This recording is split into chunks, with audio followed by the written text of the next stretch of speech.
This is episode 25 of Give Me a Chance, and it is your host who's speaking, Vittoria. Hi everyone, and welcome to a new episode of Give Me a Chance. We are ready to inaugurate a new summer season, and I hope that where you live, things are starting to open up a little bit too. I definitely hope this is the case for our guest for today, Amit, as he got the chance to change his life and leave his corporate job to become an entrepreneur in the leisure sector, with his first venues opening up in a matter of days. Let's tune in with Amit right away. Hi Amit, and welcome to Give Me a Chance. How are things going? Yeah, not too bad. Had a busy morning so far, but it's good to speak to you. Oh, fantastic. And how is it going with all your summer projects and things coming up soon? It is busy. From where I was a year ago from now, sort of working the sort of corporate job in the middle of a pandemic to be launching 3 businesses this year, completely different to what I was doing before. It's crazy. It's a steep learning curve, but I'm loving it. Indeed, I think we're going to talk about your story and how you became an entrepreneur recently on this podcast. So, Amit, before we go deeper into your story, can you tell us something about yourself? So I'm London born and bred. Always lived here, except for a few years when I was at university. I went to a good school. I had a nice childhood. I had good parents who wanted the best for me. I grew up in a society and went to a school and institutions which taught me that, the linear path to success was a good job in a professional industry.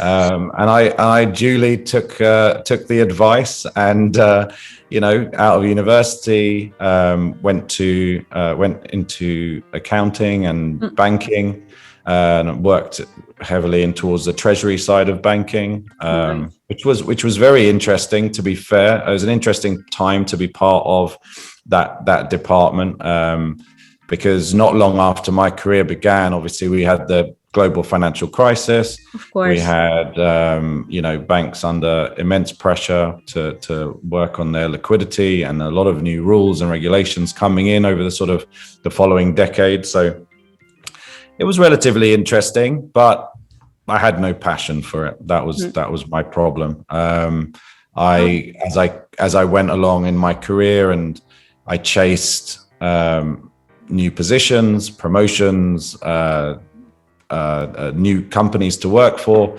that hole was never really filled by it, and it never really sat well with me. And I think during our sort of 20s and that early time where we kind of have little responsibility, little overheads, we're earning good money, it's easy to distract yourself from the realities of the situation. And I found myself actually when I got married and we had our first child, it really hit home that this could be it now. For a few years, to think that that thought that this could be it now for the next 30 odd years, I just have sort of sold my soul in a way. It's kind of how it felt. I sort of got to a point a couple of years ago, probably at the beginning of 2019.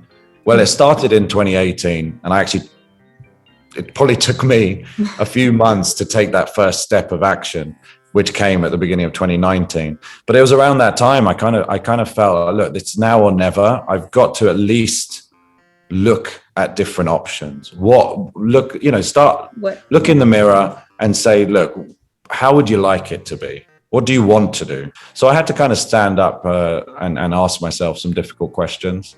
Starting a business, doing something, creating something for myself is potentially what will bring some fulfillment. But indeed, the path to entrepreneurship, like you just mentioned, it's sometimes really challenging. But how did you come to the idea that maybe it was the right path for you? Well, I think business in general is something which has kind of been around me, even though I sort of went down the kind of corporate career path. Like my family, a lot of my family, a lot of people I know, I kind of have had businesses, all different types of businesses. The hard work that comes with it, yes, but then the sort of time freedom, because then when you lose that 9 to 5 and you start creating your own work day and putting the pressure on yourself, and it's not coming from someone else, and you're doing something you enjoy, so it doesn't feel like work, it's this kind of thing. And that's kind of what pushed me to that decision, because I felt like what I was doing, even though it was paying the bills, it was providing a decent lifestyle, but I had no passion for it. Every project I was working on was basically taking other people's jobs away, by automation and efficiency drives and things like this, or offshoring. You had a feeling that you didn't fit in that environment anymore. But then before taking a major step and becoming an entrepreneur, then you probably had to set up a plan. The plan is hard, because planning something like this, it's equal measures of exciting and hopeful and scary, because it's a big change, right? So I think the first things I had to do was kind of think about, okay, what is it I want to do? How do I find out what I want to do? That's a tricky one, right? What was it for you? Yeah, so for me, I thought, okay, well, there's two things I need to do here. One is work out the financial side. How can I take, where am I at? What can I, if I was going to do this, what can I do? Blah, blah, blah. And then the other side was looking for ideas, and actually coming from a place where I have a lot of transferable skills. I thought for me, the idea was, okay, well, I'll think about franchises. So I went to a franchise fair, and the interesting thing about that is that you will have companies and businesses all over the spectrum, could be all kinds of different things.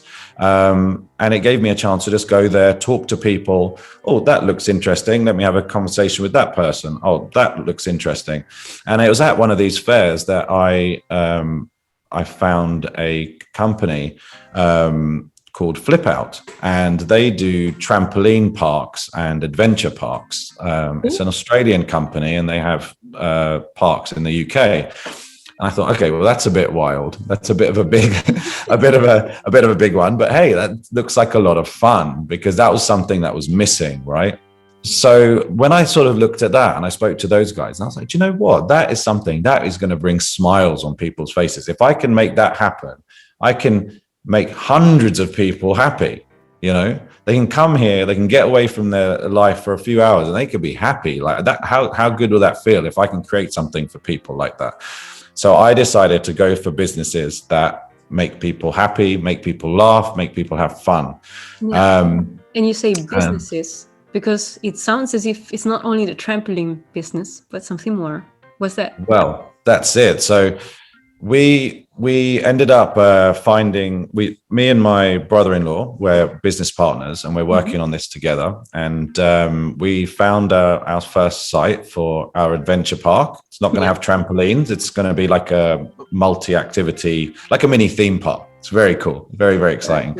And basically, while we were sort of in the final processes of the venue, the pandemic hit.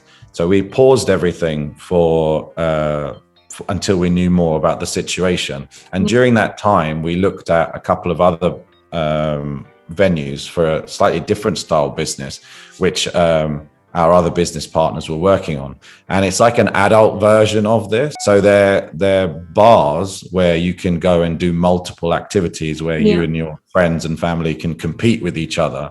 So things like crazy golf and, wild things like axe throwing and, and table tennis and darts and things like this, but all with like, an interactive edge and things that people can do, but then with a bar and restaurant and stuff as well, right?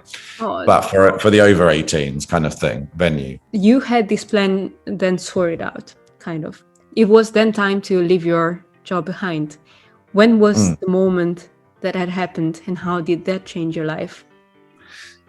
Yeah, so that was obviously always going to be a bit of a big thing, because the career I had, I'd been working in banking for 15 years.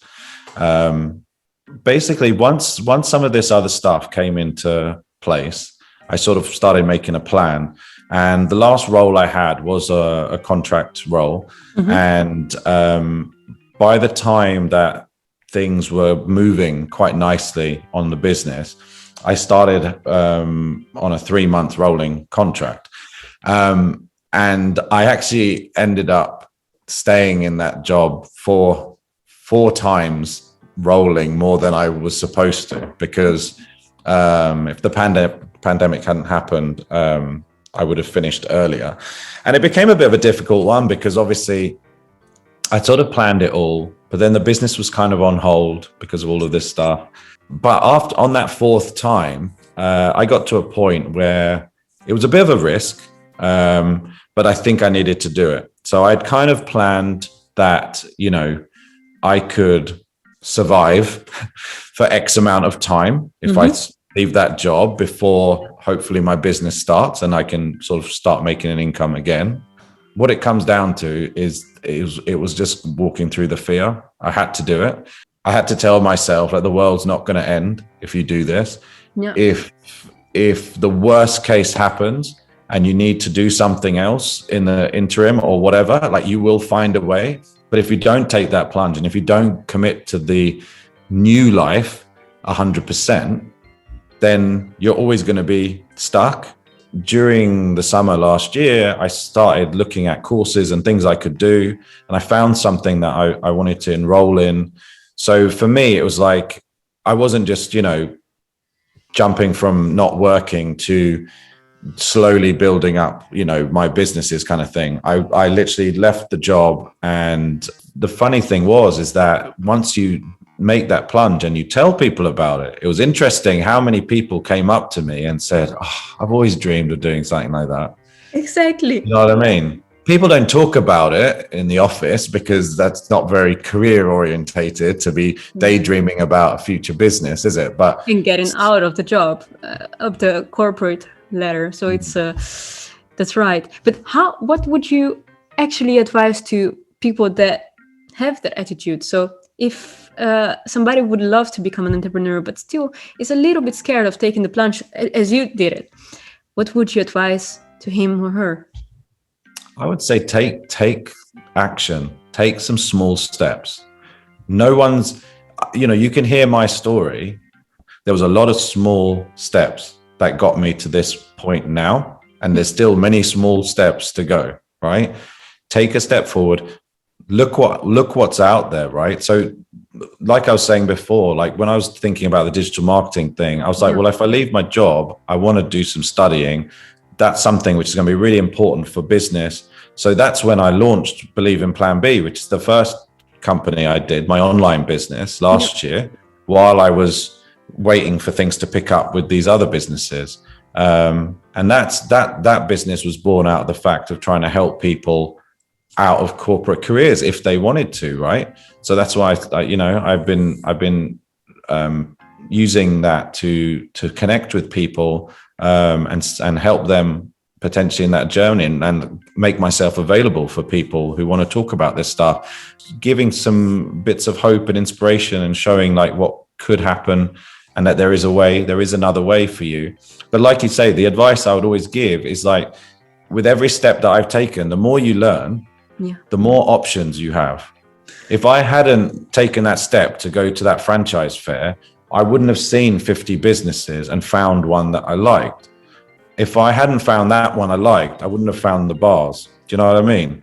Like with my online business, I started learning digital marketing. I learned how to build a website. I learned how to do affiliate marketing. When I've learned about that, now I've looked at physical products and I'm looking at, potentially I could have an online shop at some point. And because of that, I've learned about SEO and I've learned about Instagram and I've learned and blah, blah, blah. And each of those was a little step. And that opened up a whole new bunch of options. Having that little bit of hope, having that learning, having those steps forward will make your life more bearable. And at some point, your focus then is, how do I replace my salary? And that's what you work towards. And when you do that, happy days, right? That's when the job can go and you can expand full time on your online or traditional business. Yeah. And then plan B becomes your plan A again. That's Exactly. exactly. Yeah. So, Amit, many thanks for sharing your inspirational story with us. It's so great, and all the best with everything that is going to happen this summer. Three businesses is definitely something to look forward to. So I really Yeah. hope everything's going to go great. So thanks for sharing. Sounds good. It's Thanks. lovely speaking to you. Thank you. This was Amit's story. Amit decided to leave his job in the corporate world just before the pandemic started. And in order to become an entrepreneur, he had to turn his plan B into his plan A. Amit's plans for this year include opening his first 3 venues in the Greater London area, and he plans to gain a significant part of the market share in the over 18 social competition sector. This was the end of this episode. Have you ever had the chance to change your life, or do you know anybody who has? Please get in touch with us and leave a comment here below. And if you have enjoyed this episode, do not forget to like and subscribe to this channel, and see you next time. Give me a chance, on your screen and in your ears.